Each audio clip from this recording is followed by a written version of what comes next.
Guys, अस्सलाम वालेकुम। Welcome back to my channel. तो भाई, इससे पहले हमने जो चैप्टर डिस्कस किया था वो था हमारे पास चैप्टर नंबर 3, जो कि था बायोडाइवर्सिटी से रिलेटेड। उसके बाद हमारे पास जो चैप्टर नंबर 4 आ रहा था वो है सेल। ठीक है, सेल जो चैप्टर है ना वो बहुत लेंदी है। आप देख सकते हैं मैंने कितने सारे पेजेस आगे पीछे किए हैं। तो ये सेल्स एंड टिश्यूज़ मिलकर इतना बड़ा चैप्टर बन जाता है। क्यों बड़ा है ये चैप्टर? क्योंकि आपको कंप्लीट सेलुलर लेवल के बारे में बताया जाता है। फिर आपको सारे के सारे जो 4 टिश्यूज़ मेनली हैं हमारे पास, nervous, muscular, epithelial and connective tissues, उनके बारे में आपको बताया जाता है। ठीक है, तो ये चैप्टर थोड़ा सा लेंदी है, थोड़ा सा बड़ा है। उससे पहले आपको जो चीज़ मालूम होनी चाहिए वो है सेल साइकिल, जो कि आपके पास है चैप्टर नंबर 5 के अंदर। तो मैं चाहती हूँ कि अगर आपका चैप्टर 5 पहले से अच्छे से पढ़ा हुआ होगा तो फिर आप चैप्टर नंबर 4 जो है वो स्टार्ट कर लीजिएगा। ठीक है, जैसे कि मैं कर दूँगी तो मतलब मेरे साथ आप लोग भी पढ़ना स्टार्ट कर देना। हाँ, अगर कोई वीडियोज़ मेरी काफ़ी मंथ्स बाद दिखता है तो फिर उसकी अपनी मर्ज़ी है, क्योंकि 4 भी अपलोडेड होगा, 5 भी अपलोडेड होगा। वो भले पहले 4 देख ले फिर 5 वाली वीडियोज़ देख ले। तो आज मैं अपने हिसाब से जो है वो सेल साइकिल मतलब कि चैप्टर नंबर 5 स्टार्ट करने वाली हूँ। वो इसलिए कर रही हूँ, आपका ही फ़ायदा है, मैं आपको बता दूँ। असल में तो सेल साइकिल एक्चुअली है क्या, जब मैं आपको समझाऊंगी ना तो देखना आपको बाद में बहुत फ़ायदे होंगे। क्योंकि जब आप सेल के डिवीजन प्रोसेस को कम्प्लीटली डिस्कस कर चुके होंगे ना, फिर आपके लिए ये पढ़ना बहुत आसान हो जाएगा कि सेल है क्या। फिर ये पढ़ना आसान हो जाएगा कि सेल से टिश्यूज़ कैसे बन रहे हैं, कहाँ कहाँ बन रहे हैं, कौन कौन से हमारे बॉडी के स्ट्रक्चर उसमें से बन रहे हैं। ठीक है जी। सो अब है हमारे पास, इसका मैं कलर चेंज कर देती हूँ। चैप्टर नंबर 5 है हमारे पास सेल साइकिल। अब साइकिल का क्या मतलब होता है पहले तो ये देख लेते हैं। ठीक है, आप लोगों ने बचपन में, हम सब ने क्या की थी, बचपन में जो थी वो साइकिल चलाई थी। ठीक है, ऐसे एक सीट लगी हुई होती थी और ऐसे दो ऐसे इसको वो करने वाले होते थे, और ये पीछे से वो जो होता है जिस पे सामान वगैरह रखते हो, लेकिन हम लोग तो बैठ जाते थे। और नीचे कुछ पहिए वही होते हैं। बहुत गंदी साइकिल बनी है। तौबा तौबा, ये किसी इंसान के हाथ पैर लग रहे हैं। बट सिंपल मेरा बताने का मकसद ये है कि भाई जो साइकिल होती है उसका मकसद ये होता है, किसी भी चीज़ की जो साइकिल होती है या जो साइक्लिक प्रोसेसेस होते हैं उनका मतलब हम बायोलॉजी के अंदर ये लेते हैं कि जो चीज़ जहाँ से शुरू हो वहीं आके ख़त्म हो जाए। फॉर एग्जांपल, अगर किसी इंसान ने यहाँ से चलना शुरू किया, चाहिए शुरू किया, ये चलता आया और वहीं पे आके रुक गया, तो ये इसने एक साइकिल कंप्लीट की है। ठीक है, ये इसको मैं जोड़ देती हूँ, ये कंप्लीट किया, एक साथ ही खड़ा है। ठीक है, तो जहाँ से जो चीज़ शुरू हो वहीं आके ख़त्म हो जाए तो वो चीज़ कहलाती है साइकिल। फिर वही कंप्लीट साइकिल बार बार रिपीट होती रहती है। ठीक है, क्योंकि उसी साइकिल के गिर्द उसने चलना होता है। इसी तरह से ऐसी ही एक साइकिल हमारे सेल्स के अंदर भी होती है। सेल के बारे में अभी आपको इतना मालूम होना चाहिए कि सेल है क्या। सेल मैं आपको बताती हूँ कि हमारी जो बॉडी है वो एक उनसे बनी हुई है, क्या कहते हैं, हमारी जो बॉडी है वो बनी हुई है बिल्डिंग ब्लॉक से। ठीक है, जैसे कोई भी बिल्डिंग बनाई जाती है तो उस बिल्डिंग को कैसे बनाया जाता है, उस बिल्डिंग को बनाया जाता है ईंटों से। उसको सीमेंट लगाई जाती है उसको बाइंड करने के लिए। तो हमारे पास किसी भी बिल्डिंग का जो बेसिक बिल्डिंग ब्लॉक हुआ वो क्या हुआ, ईंटें हुई। इसी तरह से हमारी जो बॉडी बनी हुई है, हमारी जो कंप्लीट बॉडी का स्ट्रक्चर बना हुआ है, उसका जो छोटे से छोटा यूनिट है वो है हमारे पास सेल। यही हमारा स्ट्रक्चर बनाता है, यही हमारा जो है बेसिक यूनिट है, और यही हमारा फंक्शंस परफॉर्म करवाने में हेल्प आउट करता है। तो इसके अंदर कौन सी साइकिल हो रही होती है वो आज हमने डिस्कस करनी है। तो ये जो चैप्टर है इसके अंदर मेजर कॉन्सेप्ट्स आप कौन से डिस्कस करने वाले हैं, हर चैप्टर की तरह। जैसे पहले मैं आप लोगों को थोड़ा सा चैप्टर का इंट्रो देती हूँ ताकि आपका दिमाग बैठ जाए कि आपने क्या पढ़ना, और ये बहुत ज़रूरी होता है। ठीक है, so in this unit you will learn chromosomes structure and function। अब chromosomes का structure and function, I know आप लोगों को अभी इतनी इन्फॉर्मेशन नहीं होंगी कि what is chromosomes, बट मैं हूँ तो मैं आपको सब समझा दूंगी। फिर सेल साइकिल के अंदर 2 फेजेस होते हैं, interphase and division phase. Interphase is nothing but non division phase. तो आप ऐसे भी कह सकते हैं कि एक ना डिवाइड होने वाला फेज़ होगा और एक डिवाइड होने वाला फेज़ होगा, तब जाके वो साइकिल पूरी हो जाएगी।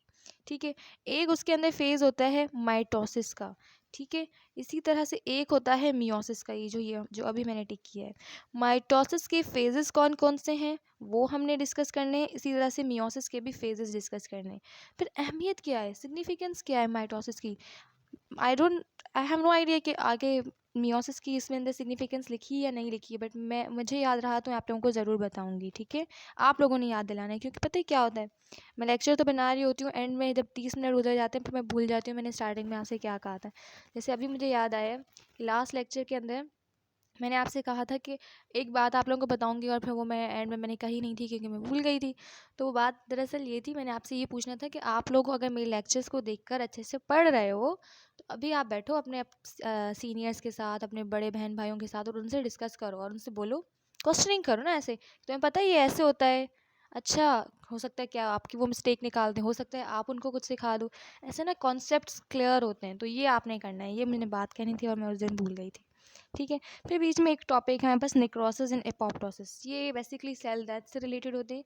एक तो इंजरी की वजह से हमारा सेल जो होते हैं मर जाते हैं, कहीं चोट लगती है तो मर जाते हैं, और कुछ सेल्स हमारी बॉडी के डेली खुद ही प्रोग्राम्ड सेल डेथ होती है, मतलब वो खुद ही मर रहे होते हैं फिर नए बन रहे होते हैं। जैसे हम नहाते हैं तो हज़ारों मिलियंस की तादाद में जो सेल्स होते हैं वो हमारी बॉडी से निकल जाते हैं, ठीक है। और ना भी नहाए तो ऐसे भी झड़ रहे होते हैं, दिख नहीं रहे होते, लेकिन वो क्योंकि उनका टाइम पूरा हो चुका होता है तो ये ज़रूरी होता है, ठीक है। जैसे आरबीसीज़ का शायद आप लोगों ने सुना हो, जो रेड ब्लड सेल्स होते हैं, ठीक है, वो हर 120 डेज़ के बाद न्यू बनते हैं, और जो पुराने वाले होते हैं वो डिस्ट्रॉय हो जाते हैं, ठीक है। अब अपने चैप्टर की तरफ आते हैं, उससे पहले मैं ये आपको ये डायग्राम समझा देती हूँ, गौर से देखना है। ये देखें, ये क्या बनी हुई है, ऐसे करके एक साइकिल बनी हुई है, जैसे मैंने आपको थोड़ी देर पहले बताई थी कि जो चीज़ जहाँ से शुरू हुई वहीं आके ख़त्म हो गई। अब इसके क्या है, हमारे पास कुछ फेजेस हैं। कौन कौन से फेजेस हैं, हमारे पास एक फ़ेज़ होता है G1 फेज़, ठीक है। G1 फेज़ का मतलब होता है ग्रोथ 1 फेज़, मतलब सबसे पहले ग्रोथ होना स्टार्ट हुई। फिर एस फेज़ होता है जिसके अंदर डीएनए की रेप्लिकेशन होती है। कैसे होती है मैं सब बताती हूँ आप लोगों को, ठीक है। फिर होती है G2 फेज़ जिसके अंदर ग्रोथ जो होती है वो मतलब माइटोसिस में, क्योंकि सेल ने जाना होता है, ठीक है, जो कि आगे हमने डिस्कस करना है। तो माइटोसिस में सेल ने जाना होता है, तो उस माइटोसिस में जाने के लिए खुद को वो प्रिपेयर करता है, क्योंकि अभी तो सिर्फ डीएनए डबल हुआ है ना। यहाँ पे ग्रोथ 1 में एक हमारे पास सेल था फॉर एग्जांपल, तो इसके पास एक डीएनए था।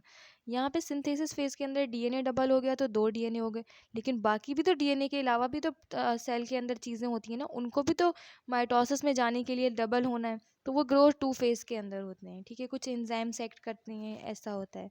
फिर ग्रोथ 2 में आने के बाद कुछ सेल्स चले जाते हैं माइटोसिस के अंदर, कुछ सेल्स चले जाते हैं मियोसिस के अंदर, और उस फेज़ को हम कहते हैं एम फेज़।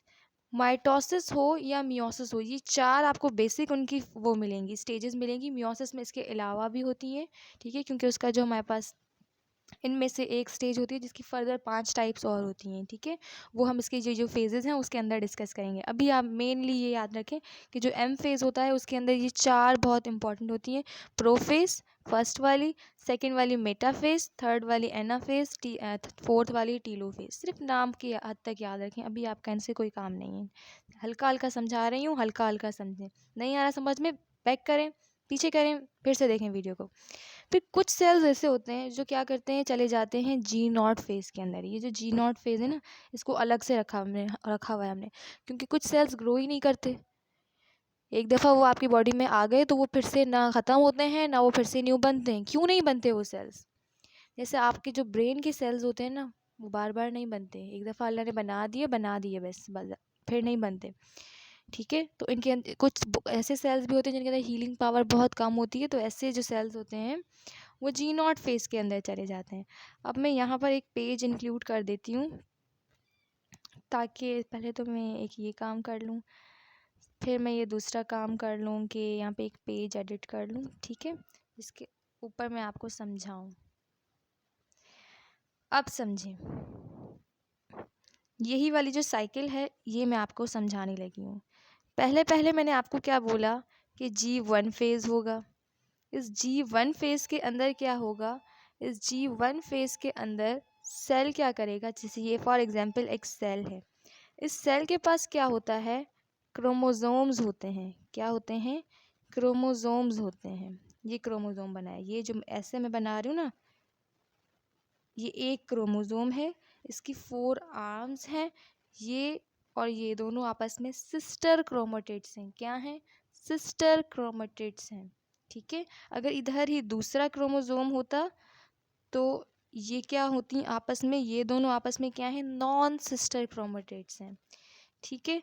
अभी क्रोमोसोम के स्ट्रक्चर और फंक्शन पे नहीं आते, तो मैंने आपको बताना ये था कि ग्रोथ वन फेज के अंदर हमारे पास एक सेल है। ठीक है। ये क्या करेगा, खुद को ग्रो करेगा। ठीक है, बड़ा हो गया। फिर एस फेज के अंदर वो क्या करेगा, डीएनए को प्रिपेयर करेगा। डीएनए क्या होता है, हमारे पास जो क्रोमोसोम्स होते हैं ना, इनके ये बहुत कंडेंस मटेरियल में ऐसे ऐसे ऐसे ऐसे ऐसे होते हैं। लेकिन जब सेल डिवीजन का टाइम आता है तो ये क्या करते हैं, विजिबल होना शुरू हो जाते हैं। विजिबल मतलब ये जो मैंने शेप बनाया है, इस शेप के अंदर आना शुरू हो जाते हैं। तो क्या होता है, ये यही जो डीएनए होता है ना, ये जो डीएनए ऐसे ऐसे ऐसे मैंने बताया, ये इसी के अंदर बहुत बहुत हाईली क्वाइल फॉर्म के अंदर जो होता है वो क्वाइल्ड होता है। ठीक है। और इन्हीं के ऊपर हर एक एक सेगमेंट पर, मतलब जो सेक्शन ऑफ डीएनए होता है, वो क्या कहलाती है, जीन कहलाती है हमारे पास। ठीक है। अब मैं इसको जो है वो थोड़ा सा रिमूव कर दूं। सही है। तो ये भी मुझसे गलती से रिमूव हो गया। तो इसके अंदर क्या होगा, डीएनए की सिंथेसिस होगी।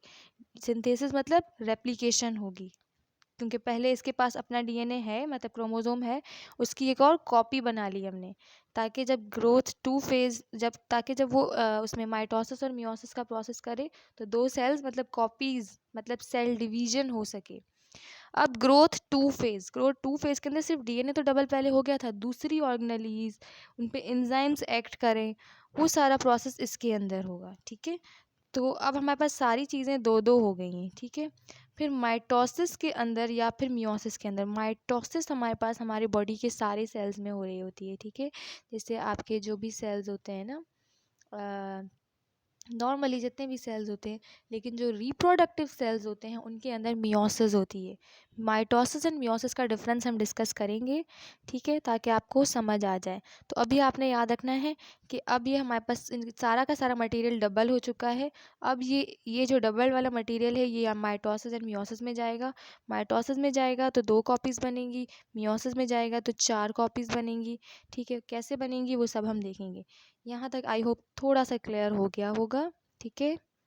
भले नहीं आ रहा समझ में तो बुक से आपको और अच्छे से आ जाएगा। ये सिर्फ ओवरव्यू दे रही थी। देख रहे हैं ये मैंने कितना प्यारा बनाया था, इन्होंने भी प्यारा ही बनाया है। चलें अब देखें, इसको थोड़ा सा जूम कर लेती हूँ ना, ताकि आप लोगों को बहुत अपनी आँखें यूज़ ना करनी पड़े। थोड़ा सा जूम कर लेती हूँ।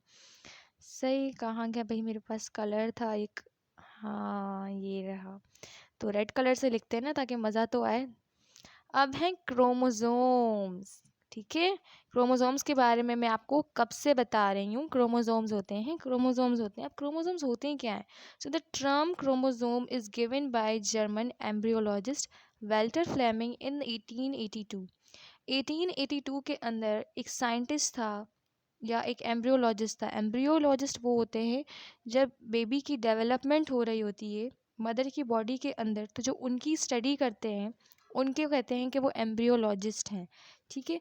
तो वो एक जर्मनी के एम्ब्रियोलॉजिस्ट थे, नाम था उनका वेल्टर फ्लेमिंग। और 1882 के अंदर उन्होंने क्या किया, क्रोमोसोम का जो टर्म, ये जो वर्ड है जो हम क्रोमोसोम क्रोमोसोम क्रोमोसोम कह रहे हैं, ये उन्होंने क्या किया था, हमें दिया था। फिर when he was examining the rapidly dividing cells of salamander larva after treating with Parkinson's annealy, he observed that chromosomes color is much darker than the rest of the organelles. हमारे पास क्या था, सेल था एक, उसके अंदर बहुत सारी organelles थी। ठीक है, कौन सी थी वो हम सेल एंड टिश्यू वाले में पढ़ेंगे। लेकिन उसने देखा कि हमारे पास कौन सा ऑर्गेनिज्म है, सलमेंडर लार्वा। ठीक है, उसको उसके ऊपर वो रिसर्च कर रहा था, देख रहा था कि उसके सेल्स किस तरह से डिवाइड होते हैं। डिवाइड मतलब 1 से 2 बनते हैं, 2 से 4, 4 से 8, 8 से 12, 8 से 16, 16 से 32, मतलब किस तरह से वो कॉपीज़ बनाते हैं अपनी। तो वो उनके ऊपर जब एग्जामाइन कर रहा था, रिसर्च कर रहा था, तो उसने क्या किया, जो डिवाइड होने वाले वो जो सेल्स थे सैलमेंडर लार्वा के, उसने उसको एक परकिंस एनिलीन, हमारे पास एक जैसे होता है ना डाई के तौर पे मतलब यूज़ किया जाता है, उसके साथ उसने ट्रीट करवाया, जिससे ना इसके अंदर डालने से क्या होता है, हर एक एक ऑर्गेनेली का डिफरेंट डिफरेंट कलर मिल जाता है, जिससे आप इजीली फाइंड आउट कर सकते हैं कि कौन सी ऑर्गेनली कहाँ पड़ी है, क्योंकि सेल के अंदर तो कलर्स नहीं होते ना, जैसे आपको डायग्राम्स में दिखाए जाते हैं कि भाई ये इस कलर की है, वैसे ये वैसा है। डिफ्रेंशिएट करने के लिए कि कौन सी ऑर्गेनली कहाँ है, तो इसलिए उसको परकिंस एनिलीन से उसको ट्रीट करवाया, ताकि जो डिवाइड होने वाला सैलमेंडर लार्वा का जो सेल है उसको ईजिली एग्जामाइन किया जा सके। तो इसने ऑब्जर्व किया कि जो सारे का सारी ऑर्गेनलीज थी, उससे एक एरिया, एक उसके अलावा एक एरिया था जो थोड़ा सा डार्क कलर का था, और वो कौन सा था, वो था क्रोमोसोम, जिसे उसने नाम दिया। ठीक है, क्रोमोसोम जो उसने नाम दिया। फिर क्या था कि the term chromosome is misnomer. ये जो क्रोमोसोम्स, ये जो वर्ड है ना, ये सही नाम नहीं रखा हुआ। एग्जैक्टली यही वर्ड्स, आई गेस एग्जैक्टली यही वर्ड्स फर्स्ट ईयर की बुक के अंदर भी लिखे हुए हैं, क्योंकि फर्स्ट ईयर और इंटर की बुक तो मैं रट चुकी हूँ, तो मुझे याद पड़ रहा है। आपके कोई सिस्टर ब्रदर हों तो आप ये क्रोमोसोम्स वाला उनसे ये चैप्टर खुलवाइएगा, and you will come to exactly यही वर्ड्स लिखे हुए हैं। सो द टर्म क्रोमोसोम जो है वो मिसनोमर है, क्योंकि क्रोमा का जो वर्ड होता है ना, क्रोमा, ये जो क्रोमा क्रोमा का मतलब होता है कलर्ड बॉडी। ठीक है, सोमा, ठीक है, chroma means colour, soma means body होती है एक्चुअली। ठीक है, तो क्रोमोसोम्स मीन्स ऐसा होना चाहिए कि कोई भी कलर्ड बॉडी। ठीक है, सो ये सही नहीं है, क्योंकि it means coloured body. Later it was found that chromosomes are colourless body. अब उसने क्योंकि पार्किंस एनिलीन डाई के साथ ट्रीट करवाया था, तभी उसको कलरफुल दिखा था या डार्कर दिखा था दूसरी ऑर्गेनली से, लेकिन कलरफुल तो नहीं था ना। तो आप इसको कलरफुल कैसे कह रहे हो कि ये कलरफुल बॉडी है, तो ये कलरलेस बॉडी, लेकिन फिर भी दूसरी ऑर्गेनल से थोड़ी सी डार्क दिखने वाली है, इसलिए इसका नाम क्रोमोसोम रख दिया था। बट ये फिर भी अभी देखा जाए तो ये सही बात नहीं है, आपने ठीक नहीं कह रहे हो आप लोग। ठीक है, अब आ जाते हैं उसके नीचे। So chromosomes are thread like structure, बिल्कुल थ्रेड जैसे पतले पतले होते हैं। Appears at the time of cell division, जब सेल डिवाइड हो रहा होता है तब दिखना शुरू हो जाते हैं, पहले ही बताया था। ये क्या होते हैं, थ्रेड्स की फॉर्म में होते हैं। ठीक है, लेकिन जब सेल डिवाइड करता है तो क्या होते हैं, ये ऐसे, ये फोर, जैसे ये है ना फोर, इसकी आर्म्स, इस फॉर्म में ये आ जाते हैं। ठीक है, so found in specific number. हर ऑर्गेनिजम्स के अंदर डिफरेंट डिफरेंट नंबर के अंदर पाए जाते हैं, जैसे ह्यूमंस के अंदर 46 नंबर ऑफ क्रोमोसोम्स होते हैं। ठीक है, इसी तरह से हर ऑर्गेनिज्म के अंदर डिफरेंट, मतलब डिफरेंट नंबर ऑफ मतलब हर ऑर्गेनिज्म ऐसे नहीं कि मेरे अंदर 46 हैं, आपके अंदर कोई और होंगे। मतलब ह्यूमंस के अंदर इतने, फ्रॉग के अंदर इतने, तो या फिर पोटैटो के अंदर इतने। तो मतलब हर जो कैटेगरी है उसके अंदर, हर स्पीशी के अंदर डिफरेंट डिफरेंट होते हैं। सही है। सो अगर ये क्रोमोसोम का नंबर कम या ज़्यादा हो जाए तो बहुत सारी बीमारियां जनरेट हो जाती हैं। आधा क्रोमोसोम भी कटा हुआ हो तो भी बहुत सारी बीमारियां जनरेट होती हैं। ठीक है, made up of chromatin material, chromatin material से मिलकर बना हुआ होता है यूकैरियोटिक सेल के अंदर। They contain heredity unit called gene. अब आपके पेरेंट्स से आपके अंदर जो भी कैरेक्टर्स आए, आपका हेयर कलर, आपका आई कलर, आपका स्किन का कलर, आपका उठना, आपका बैठना, आपका खाना, आपका पीना, आपका way of talking, everything you what ever you got from your parents, वो कैसे आया है, ये जो हेरिडिटी इन्फॉर्मेशन है ये जीन के थ्रू ट्रांसफ़र हुई है। और ये जीन क्या है, इन्हीं क्रोमोसोम्स पे लगी हुई है। ठीक है, और क्रोमोसोम्स क्या है, ये सारा क्वाइल्ड डीएनए होता है, और डीएनए की जो एक सेक्शन होता है उसे हम जीन कहते हैं। ठीक है, तो हम कह सकते हैं क्रोमोसोम, ठीक है, उससे उसके ऊपर सारा डीएनए क्वाइल्ड हुआ है, और डीएनए का जो सेक्शन है वो हमारे पास जीन है। ठीक है, during sorry chromosomes are made up of DNA, मैंने आपको पहले बताया। उसके साथ साथ प्रोटीन भी होती है। कौन सी प्रोटीन, हिस्टोन प्रोटीन। ठीक है, appears during cell division this shape of rod, ऐसे जो रॉड होती है ना, ऐसे इस फॉर्म के अंदर वो अपीयर होना शुरू हो जाती है। तो डीएनए एंड प्रोटीन दोनों मौजूद होते हैं। ठीक है, it has two parts, arm and centromere. इसके दो पार्ट्स हैं, एक इसकी आर्म्स हैं, ये जो मैं कब से बता रही हूँ, ये एक आर्म, ये दो आर्म, ये तीन आर्म, ये चार आर्म। बहुत गंद मचा दिया है मैंने, इसलिए इसको साफ़ कर देते हैं। आप लोग कहते होंगे कैसी हमारी मैम है, पता नहीं क्या कचरा करती रहती है फिर समझाती है। तो सीन कुछ ऐसा है कि इसकी दो आर्म्स हैं और एक सेंट्रोमेयर वाला पार्ट। अब मैं सेंट्रोमेयर दिखाती हूँ आपको, तो पहले ज़रा खुद गैस करें कहाँ है centromere. Centromere, centre, centre, centre, ये है सेंट्रोमेयर। बेसिकली यहाँ पे काइनेटिक कोर प्रोटीन होती है, सही है, वो सेंट्रोमेयर बना रही होती है। तो यहाँ तक आई थिंक क्लियर हो गया होगा। फिर हमारे पास क्रोमोसोम्स की कुछ टाइप्स हैं, ठीक है। तो the chromosomes are of different types depending upon the position of centromere. Types के नेम है यहाँ पे हमारे पास metacentric chromosomes with equal arms, मतलब चारों उसकी जो आर्म्स होती हैं मेटासेंट्रिक के अंदर उसकी इक्वल होती हैं, ठीक है। जैसे ये बना दिए, थोड़ी थोड़ी अगर मुझसे गलत बन गई हैं तो देखें, सॉरी, मुझे माफ़ कर दीजिएगा, ठीक है ना। बट इक्वल आर्म्स जब होंगी चारों को चारों, उससे हम कहते हैं मेटासेंट्रिक, ठीक है। फिर हम आ जाते हैं सब मेटासेंट्रिक, तो क्रोमोसोम विद अनइक्वल आर्म, जैसे ये देखें कितनी प्यारी साफ डायग्राम है और बिल्कुल ऐसी की ऐसी इंटर की बुक में ही बनी हुई है, इंटर नहीं सॉरी फर्स्ट ईयर। अब ये देखें, ये हमारे पास इक्वल आर्म्स है ना, बिल्कुल इक्वल चारों के चारों, कितनी साफ डायग्राम बनाई है, वाह वाह वाह। तो ये मेटासेंट्रिक, लेकिन इस बेचारे की इक्वल नहीं है, नीचे वाली दो बड़ी हैं, ऊपर वाली दो छोटी हैं। तो जब अ, सारी की सारी आर्म्स बड़ी मतलब इक्वल ना हो, अनइक्वल हो, तो उसे हम कहते हैं सब मेटासेंट्रिक। लेकिन अगर बिल्कुल rod like chromosomes with one arm very small, अब वन साइड की जो आर्म्स हैं वो बहुत स्मॉल हैं और दूसरी बहुत लॉन्ग हैं, ऐस तो हम इसे क्या कहते हैं। और द सेंट्रोमियर इज सब टर्मिनल, सेंट्रोमियर मतलब बिल्कुल एंड पर है, बिल्कुल तकरीबन तकरीबन, ठीक है। उसे हम कहते हैं एक्रोसेंट्रिक और सब टीलोसेंट्रिक, ठीक है। और सब टीलो क्यों, क्योंकि बिल्कुल टर्मिनल के बिल्कुल तकरीबन तकरीबन करीब ही है ना इसका सेंट्रोमेयर, बीच वाला ये जो गोल है।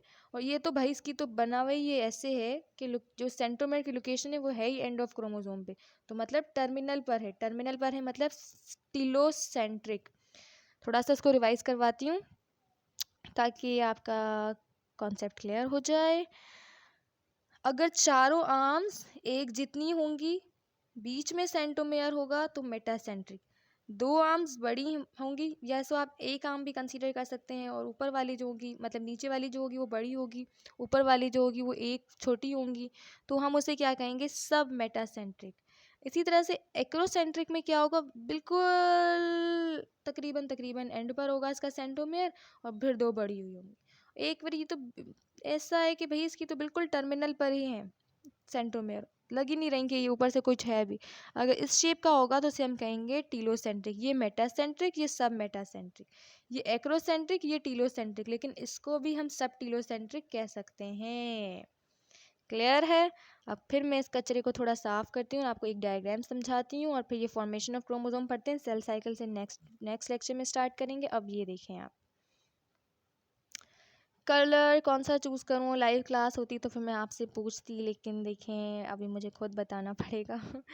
अच्छा जी, रेड चूज़ कर लिया है। ये हमारे पास एक क्रोमोसोम है, इसकी जो आर्म्स हैं वो इक्वल हैं, तो हम इसे कह सकते हैं कि ये क्या है, ये जो क्रोमोसोम है ये मेटासेंट्रिक है, ठीक है। ये जो ऊपर वाली इसकी जो आर्म होती है उसे हम कहते हैं पी आर्म, नीचे वाली जो इसकी आर्म होती है उसे हम कहते हैं क्यू आर्म। तो राइट हो या लेफ्ट हो, यहाँ पे भी इसको पी बोलेंगे, यहाँ पे भी इसको क्यू बोलेंगे, ठीक है। ये पी है, यहाँ पे ये क्यू है, तो इसलिए इस हिसाब से हम इसको दो आर्म्स भी कह सकते हैं कि हमारे पास दो पी आर्म्स होती हैं, दो क्यू आर्म्स होती हैं, या सिर्फ ऐसे ही कह सकते हैं कि P arms and Q arms होती हैं। इसके बाद आर्म मतलब बाजू, सिंपली आप कह सकते हैं क्रोमोसोम की बाजू है भाई, बाजू वाले भाई। ठीक है। और बीच वाला मैंने आपको पार्ट बताया था कि ये जो गोल है ये सेंट्रोमेयर है, सेंटर में है सेंट्रोमेयर, ठीक है। उसके बाद ये जो दो आर्म्स हैं ये एक दूसरे की सिस्टर क्रोमोटेट्स हैं, ये देखें, ये सॉरी सॉरी सॉरी सॉरी, अब एक कॉन्सेप्ट समझाती हूँ ना, देखें कैसे मज़ा आएगा अभी।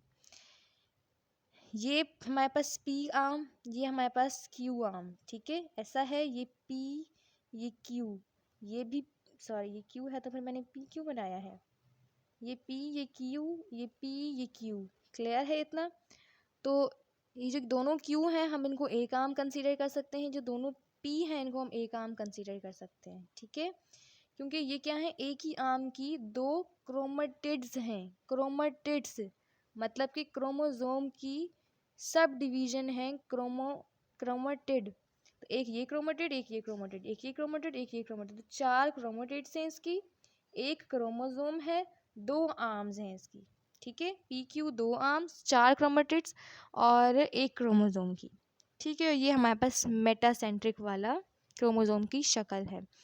अब बिल्कुल ये जो इसकी एंड होती है इसे टीलोमेयर बोलते हैं, इसको सेंट्रोमेयर बोलते हैं बीच वाले को, और ये सेकेंडरी कॉन्स्ट्रिक्शन है क्योंकि यहाँ पे देख रही हो बीच में ऐसे क्रोमोसोम आ रहा है, फिर ये बीच में ऐसे, और ये बिल्कुल धस के अंदर मतलब कॉन्स्ट्रिक्ट हुआ हुआ है ना। थोड़ा सा मैं प्यार से बना लेती हूँ, आई थिंक आप लोग भी सोचते होंगे कैसी गंदी गंदी बनाती है। तो यहाँ से क्या हुआ है, धसा हुआ है यहाँ से, तो इस धसने को कंस्ट्रिक्शन कहते हैं और इसलिए इसका नाम है सेकेंडरी कंस्ट्रिक्शन, ठीक है। और ये आपस में दोनों क्या हैं, सिस्टर क्रोमेटिड्स हैं, और अगर दूसरा क्रोमोसोम यहाँ पर होता तो ये वाली और फॉर एग्जांपल ये वाली, ये दोनों आपस में क्या है, नॉन सिस्टर क्रोमेटिड्स हैं, ठीक है। क्लियर हो गया। So in the beginning of the cell division each chromosome is consist of two genetically identical copies of thread attach with each other.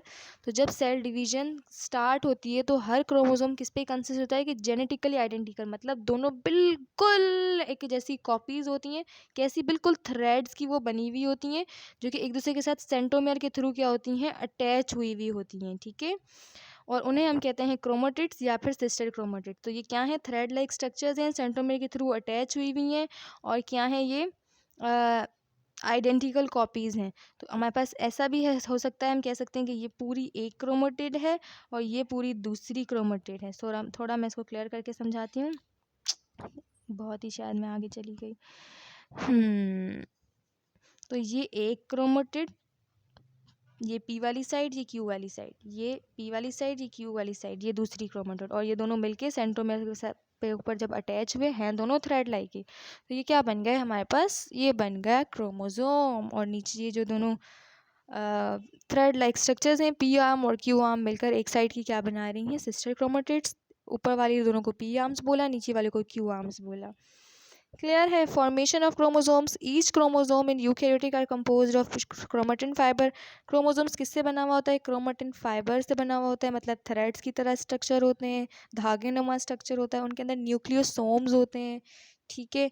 Chromatin fibres are packed by protein in a condensed structure called chromatin.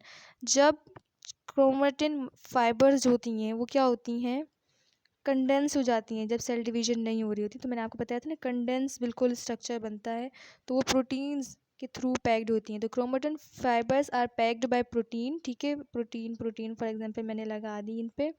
तो अब ये क्या हो गई है, बिल्कुल एक condense structure बन गया है और इसको हमने नाम दिया है कि ये क्या है, क्रोमेटिन है। तो जब सेल डिवीजन हो रही होती है तो वो विजिबल होना शुरू हो जाती हैं और क्रोमोसोम्स की शक्ल इख्तियार कर लेती हैं। उससे पहले वो बिल्कुल थ्रेड ऐसे ऐसे ऐसे ऐसे गंदा सा नहीं, मतलब बिल्कुल कंडेंस्ड मटेरियल, कंडेंस्ड स्ट्रक्चर होता है जो कि क्रोमेटिन फाइबर्स होती हैं प्रोटीन के साथ क्या हुई हुई होती है, बाउंड हुई हुई होती हैं, पैक्ड हुई हुई होती हैं। न्यूक्लियोसोम एक्चुअली हमारे पास क्या होता है, ये भी हमारे पास कुछ मतलब हम कह सकते हैं ना, 8 हिस्टोन प्रोटीन्स होती है ना, जो हमने कहा था कि डीएनए बना हुआ है प्रोटीन और डीएनए, प्रोटीन एंड डीएनए हमारे पास जो है वो क्रोमोसोम्स बनाते हैं। तो क्रोमोसोम कैसे मिलकर बना हुआ है, प्रोटीन प्लस डीएनए हमारे पास क्या बनाता है, क्रोमोसोम बनाता है। तो ये जो प्रोटीन थी ये 8 मॉलिक्यूल्स, फॉर एग्जांपल 8 मॉलिक्यूल्स की फॉर्म में अगर कवर कर रही है क्रोमेटिन फाइबर्स को सेल डिवीजन से पहले, तो ये न्यूक्लियोसोम बनता है और ये हिस्टोन प्रोटीन होती है। और यही न्यूक्लियोसोम जब सेल डिवीजन से पहले क्या हो रहा होता है, जब क्रोमेटिन फाइबर्स होती हैं और तो वो बिल्कुल प्रोटीन इसके ऊपर अटैच होती है तो मिलकर क्या बना देती है, क्रोमेटिन मटेरियल बना देती है।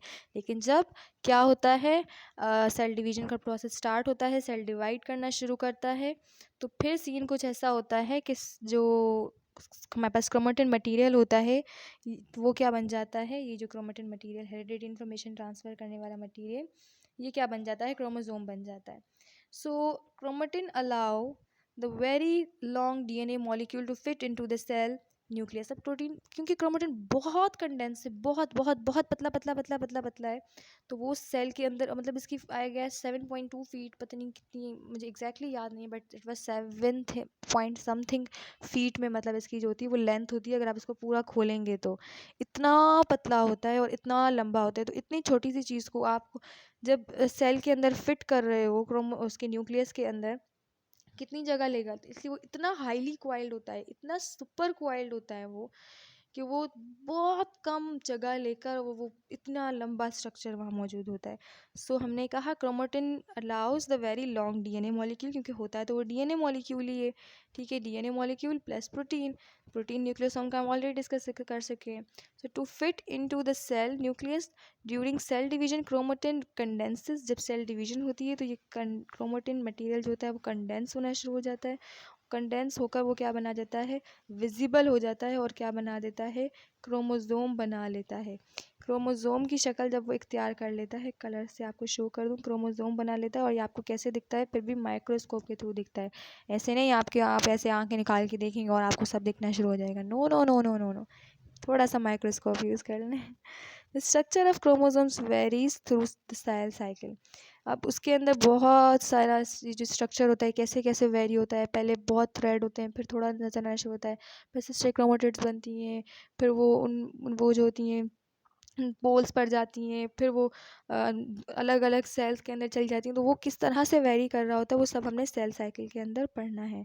So during cell cycle chromatin material replicate. Cell cycle के अंदर क्या हो रहा होता है कि जो क्रोमेटिन मटेरियल होता है, मतलब कि जिसको सेल डिवीजन के दौरान क्रोमोसोम बनता है, वो रेप्लिकेट करता है, मतलब अपनी कॉपी बनाता है अपने जैसी, सेम टू सेम आइडेंटिकल।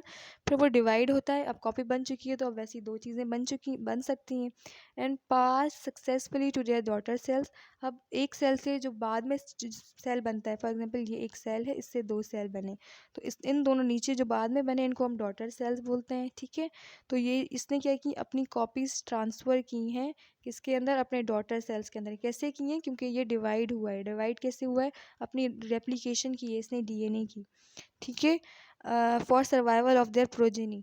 अब ताकि ये जो इसकी हम कह सकते हैं ना, प्रोजेनी एक्चुअली कहते हैं जैसे बच्चों के बच्चे, बच्चों के बच्चे, बच्चों के बच्चे जैसे होते हैं ना, पूरी जनरेशन आफ्टर जनरेशन एक कंप्लीट वो चलती रहे, क्या कहते हैं इसे, मतलब एक कंप्लीट वो चलती रहे, चेन चलती रहे कि आपके पेरेंट्स, फिर उनके बच्चे, फिर उनके बच्चे, फिर उनके बच्चे। तो ये जो कंप्लीट एक प्रोजेनी चलती रहती है, प्रोजेनी एक्चुअली बच्चों को ही बोलते हैं, ठीक है, मेडिकल टर्म में।